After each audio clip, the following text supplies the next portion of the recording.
Avete mai sentito parlare di un luogo dove la storia si intreccia con la spiritualità, dove la pace regna sovrana e l'arte racconta secoli di fede?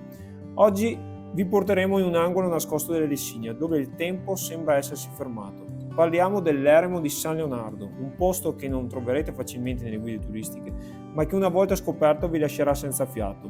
L'eremo di San Leonardo si trova a San Mauro di Saline, in provincia di Verona. L'eremo non è solo un luogo di spiritualità, ma anche un'oasi di pace immersa nella natura della Lessinia.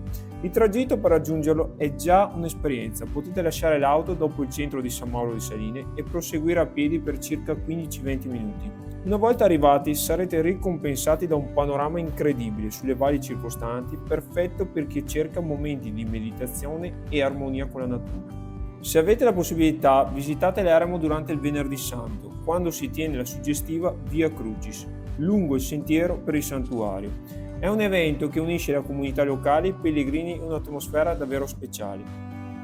E voi, conoscete altri luoghi come questo? Scrivetemelo nei commenti e lasciate un like se il video vi sta piacendo. L'eremo di San Leonardo è stato costruito dai coloni cimbri intorno al 1300, ma sorge su una struttura preesistente, forse ancora più antica. Dedicato a San Leonardo, protettore dei prigionieri e dei bisognosi, questo luogo è stato un punto di riferimento spirituale per secoli.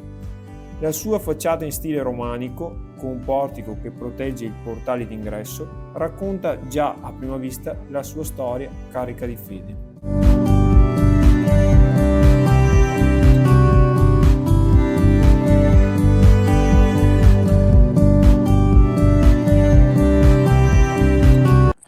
Qui ragazzi c'è la cartina perché ci sarebbe un cammino che passa proprio da qui per gli appassionati del trekking.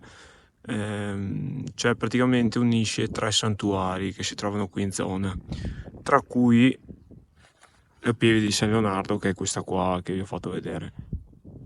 E non so quanto, eccolo qua, cammino dei santuari è lungo 28,8 km, per cui chi è interessato a magari a fare un cammino, questo attraversa parte della Lessinia.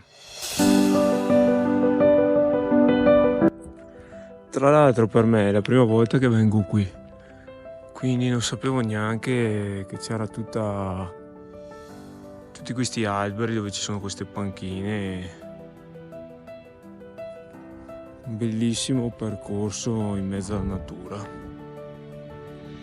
L'eremo di San Leonardo non è solo un luogo da visitare, ma un'esperienza da vivere. Tra arte, spiritualità e natura rappresenta uno delle gemme più preziose della Lessinia. Spero che questo video vi abbia ispirato a scoprire nuovi luoghi e ad apprezzare la bellezza autentica della nostra Italia. Grazie per essere stati con noi oggi, ci vediamo al prossimo viaggio.